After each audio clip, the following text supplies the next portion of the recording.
And welcome to Let Them Talk. I'm Paul DiRienzo. Got a great show in store for you. Welcoming back Johnathan Morpurgo. Welcome. Howdy. Thanks for having me. Yeah, you were here. Before you were here, we were just talking the summer of 2017, right? So it's been a little more than a year. Yeah. It's been quite an eventful year too. I mean, when I came on, I had this little startup project that I'd kind of like. It was in crisis mode because my patron died in the middle of it, and his family ended up embracing the project. But I was. I basically, since then, I've published a catalog. I've went to RuPaul DragCon. I went to trade shows.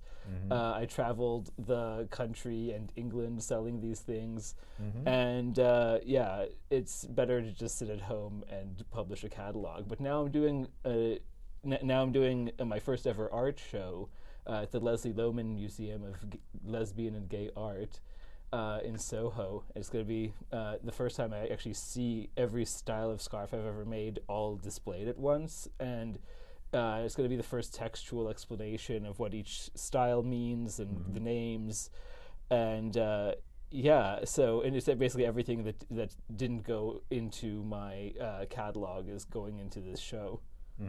Okay, wow. So that shows that you've been doing a lot in the last year. Yeah. And you have quite a little thing going. Now tell us what it is that you're going to show us. You have one. You're wearing one right around your neck right now, right? Oh yeah, this is beautiful. I don't want to mess it up. That's the jammy. It's that's my favorite one to wear around. You can get it on my website or in a bunch of different stores. I also have the wholesale catalog. That if you look on my website, contact me and get. This is the most popular one, the Enkidu. It's the black weave rainbow keffiyeh, and Enkidu is the boyfriend of Gilgamesh in the oldest story, the Epic of Gilgamesh. Iraq, iron, Neolithic-ish, right, back in the Stone Age. Yeah, like Sumerians. The birth of civilization.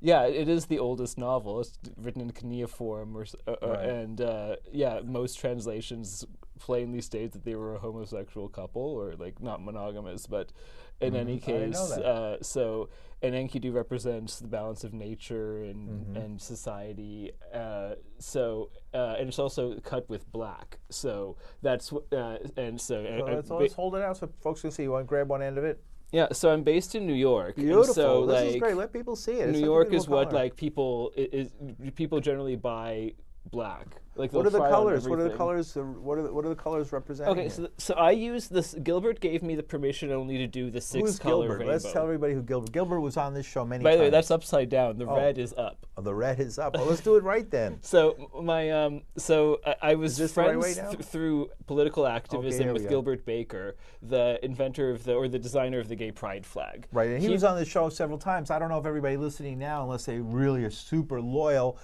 viewers of this program for many, many years, know that we've had him on the show. So tell us a little bit more about Gilbert Baker.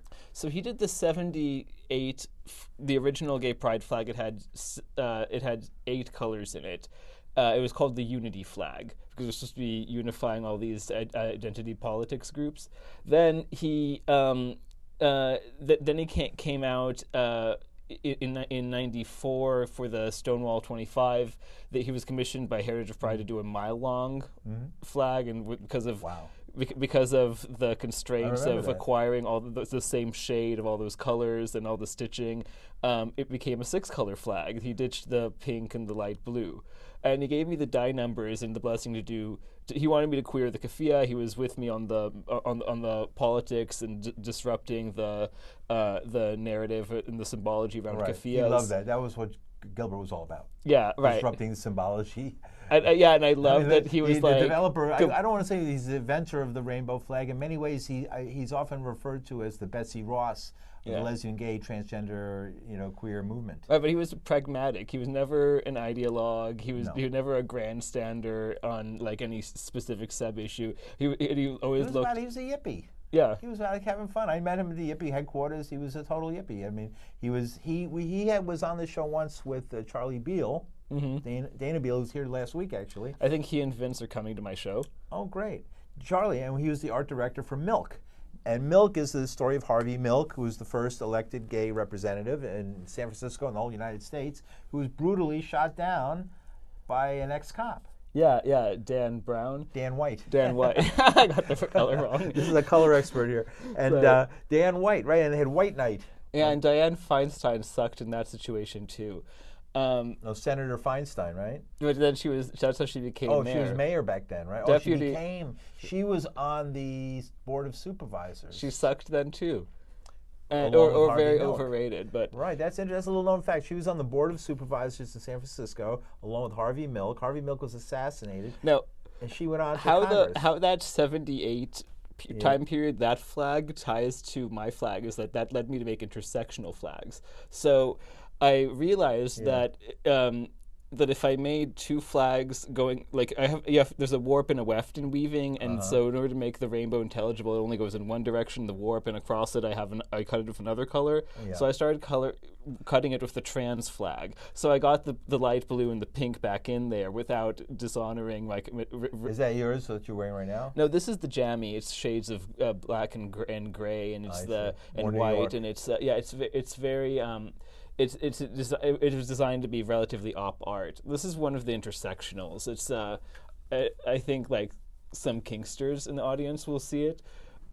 It's the leather flag designed by Tony DeBlaze. It's called the Tony. Intersecting 3 times,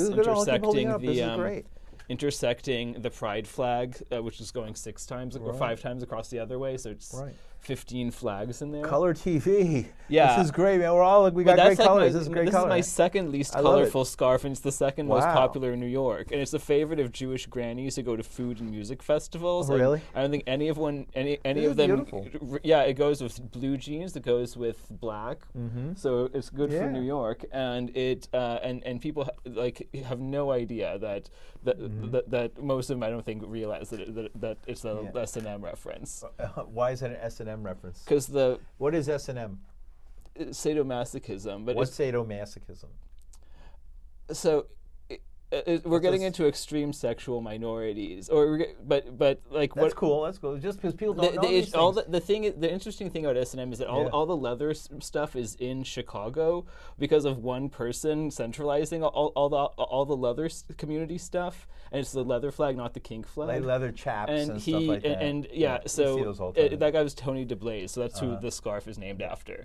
But I'm also working with hijras in India. You should know that I'm corporate. So when we started out, I was a sole proprietor, obviously.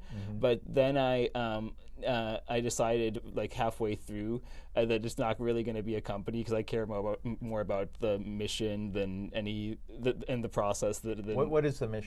How do you define your mission? So we're incorporating as a nonprofit Rainbow Keffiyeh Foundation 3 missions: queer the keffiyeh, distribute rainbow keffiyeh scarves, and empower the hijras. And hijras are third gender people in India. They're eunuchs, and they're like relatively impoverished. And I started a jobs and visibility program through my manufacturer for them, which was really difficult to jam down their throat. Like I'm breaking every caste levels rule. They wouldn't. They wouldn't have them in the factory. It was a whole like we had to farm out tassel tying, and I got some nice photography out of that project, which is going in my show tomorrow. Not tomorrow, Thursday, at Leslie Lohman. Okay, Leslie Lohman. Where is that? 127B, 127 basement, Prince Street, near Worcester, Soho, New York. And that's Thursday? Thursday, 2 p.m. to 9 p.m.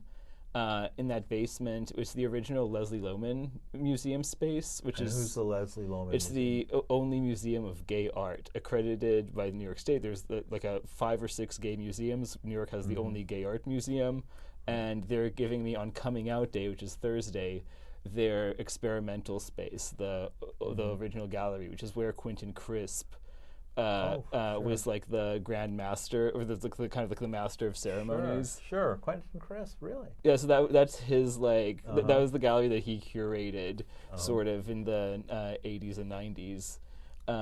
that's the space I'm doing this display of all my scarves with textual explanation. So like this one's the jammy. Like all these more op art looking ones are named after Middle Eastern poets from the like golden age of Arabic culture, and that was when.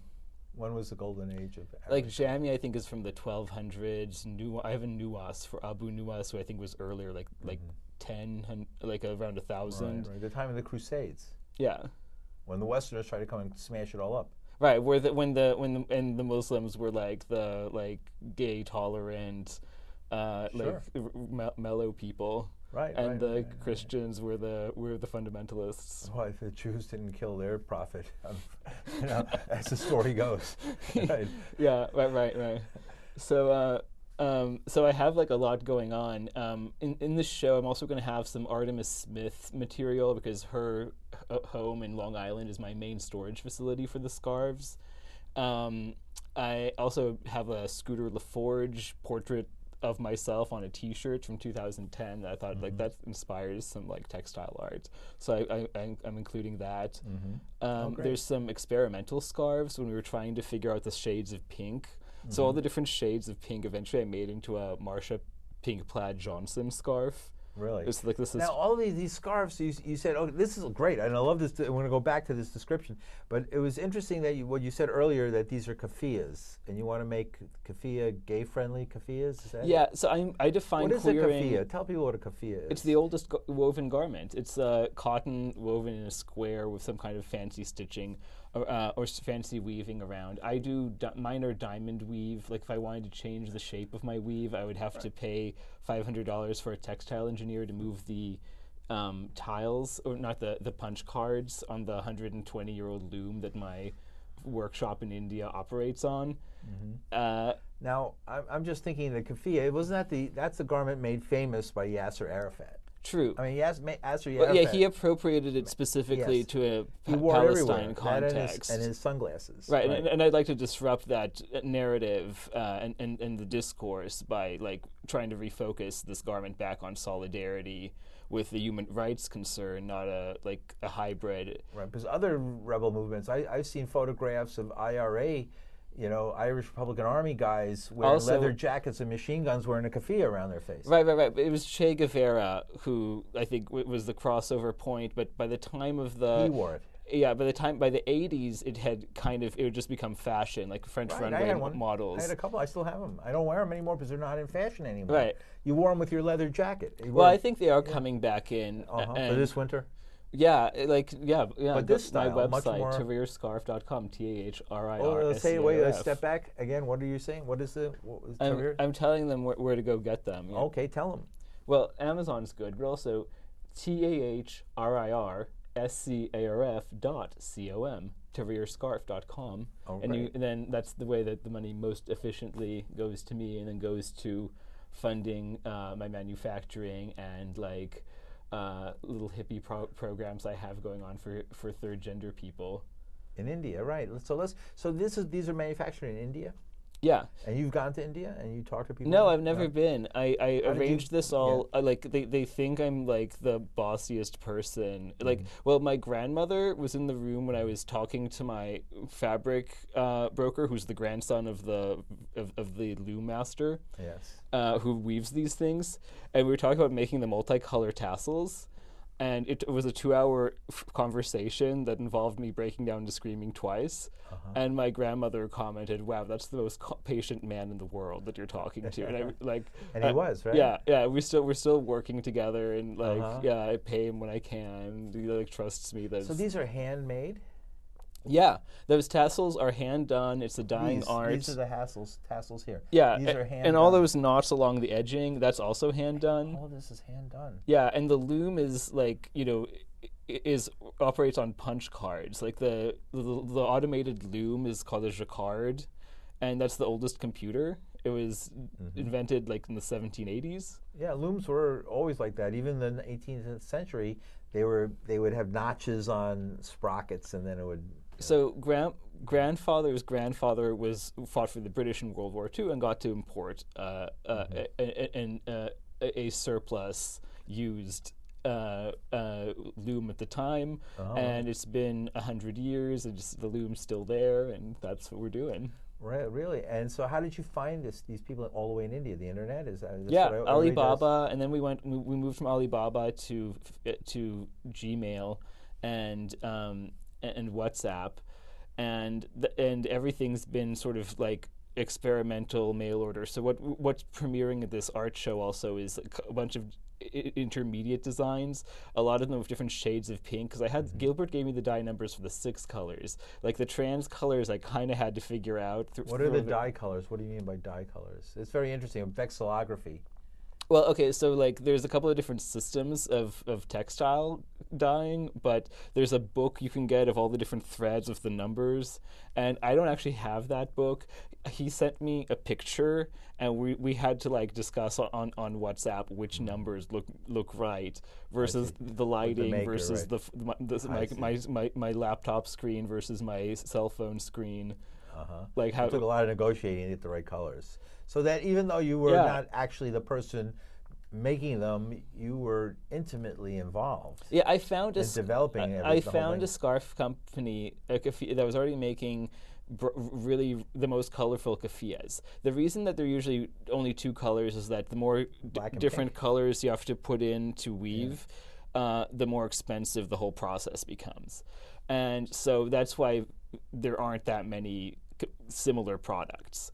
So I basically, they wouldn't believe me that was what I wanted, but I kept insisting, and the design process is spreadsheet. Like, you see how it's all squares and like a diamond weave and lines. So that's the level of complexity of design that I've mastered without going there. You put the number in each block on the spreadsheet, and drag it across one way for the weft and across the other way for the warp, and the warp continues down all the different designs. Did you know about textiles before this? I mean, he sent me. My grandmother was a seamstress on the kibbutz where I was born. I would run away from the children's house. You were born at kibbutz. What's a kibbutz? It's a communal farm in Israel. And so I would run away from the children's house regularly and just hang out. Most common destination was hanging out at the seamstress shop where my grandmother worked. At the what? I'm sorry? Seamstress shop. So she and they had cookies. I was the first grandchild, and it was like a pretty sweet treatment. But I would cut out the fabric and pin it together, and then they would sew it for me, and I would make clothes for my pets. But then I didn't have very much artistic expression. This is actually the first project since my bachelor's degree that I've completed. So interesting. So where did you get your bachelor's degree? What school? Texas A&M, Maritime Administration. That's a weird connection. Now you're like, which Gilbert Baker actually learned about making flags in the Navy. Gilbert learned in the Navy. Yeah, about all the seaming and flags in the Navy. Yeah, because he was a Navy vet. That was the whole, and also his family are Aggies. So his family and I have the down home College Station, Texas connection. Right. So he was from Texas. I didn't even know that. He was from Kansas, but his family, someone married an Aggie or went to Texas A&M, and they moved on down to Texas. A lot of people moved to Texas. Right. And how did you wind up from the kibbutz in Israel to Texas? My dad went from running the crocodile farm on the kibbutz to teaching veterinary medicine at Texas A&M. He runs now the Texas Institute for Genomic Medicine.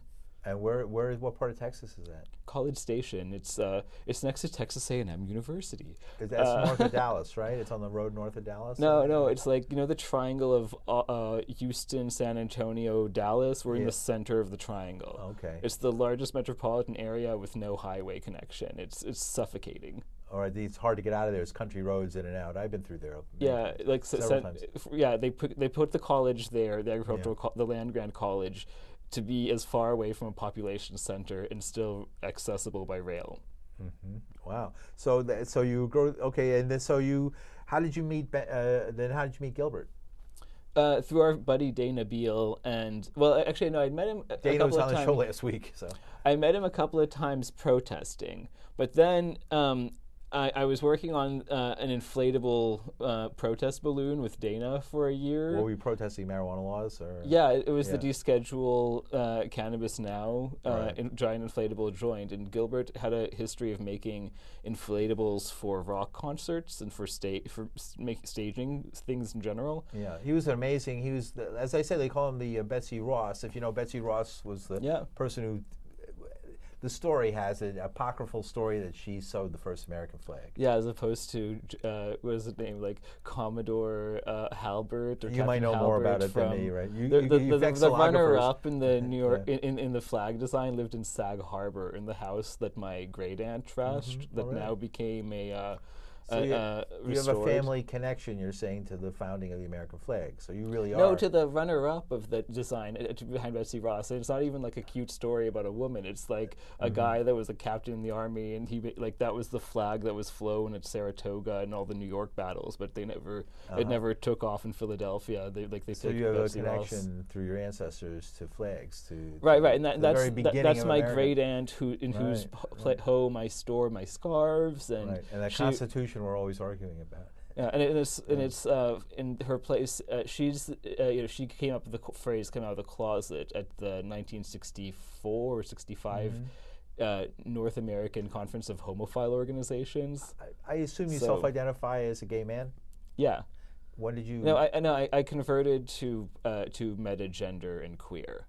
Right. We talked about this a little bit. It's been a while. I remember this. Oh, yeah. Yes. Because she was post-gender, so I decided to one-up her. Right.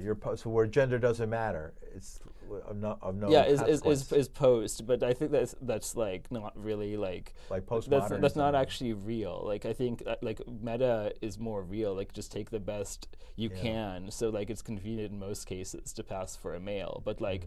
To make it more of a fair, playing field, I wear a ridiculous scarf and a ridiculous mustache, so like I'm not as credible as your average female. So it's like, I'm kind of like, I'm kind of like getting the even treatment, but.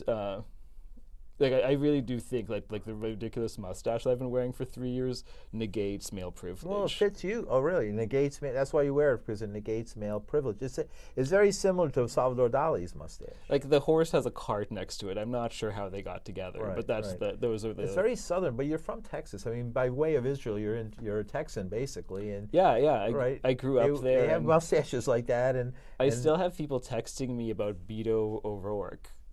Right, and calling me that I should go vote for him. And running for Cruz, I tell them, running sorry. against Cruz. You're not in Texas anymore. Yeah, using a very old directory. Right. But I was a registered Democrat, so in that state. So. To vote for Beto, right? Beto or Beto, I think they're calling him. And in Florida, my friend, I'm getting calls. I'm not from Florida, but people are going crazy for that guy Gillum in Florida. Oh, good. Is he getting traction? Oh yeah. It's a very interesting election. It's shaping. I don't know what. I never predict elections except this. I was the guy who predicted that Trump was going to win.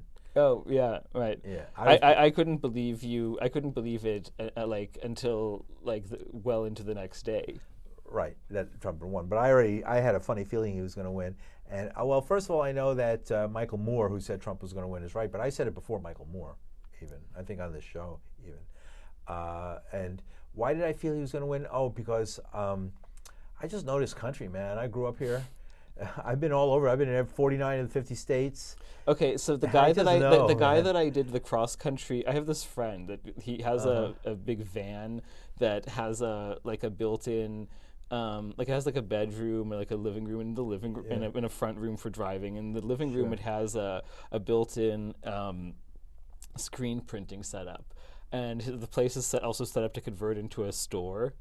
So we would go to all these gay prides last summer, and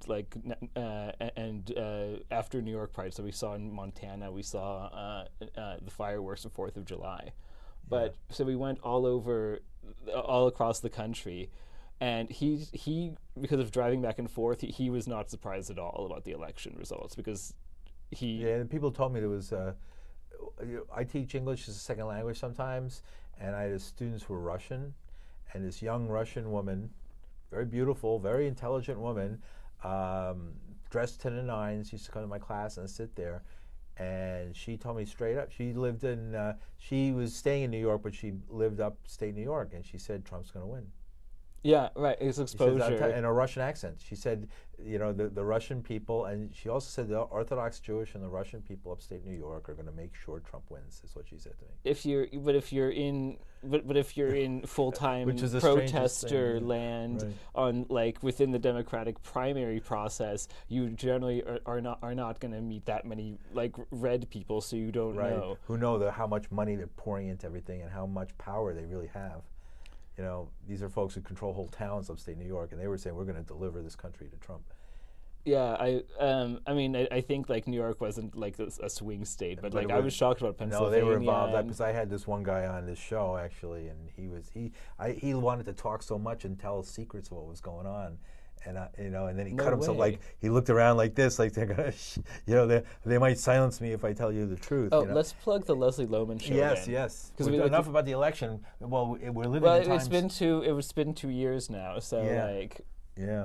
I mean, we voted in the primary. I'm a poll worker, by the way. Mm-hmm. That was how I got such a good start with the presidency, because I got all those hugs for being the Democratic inspector table. So all these women that were the NYU faculty, where I'm a poll worker, would like vote for president for a woman for the first time, cry a little bit, and I'd be standing there with the name tag saying Democrat. So I got 700 hugs that day. Oh wow! Hugs are supposed to make you live longer.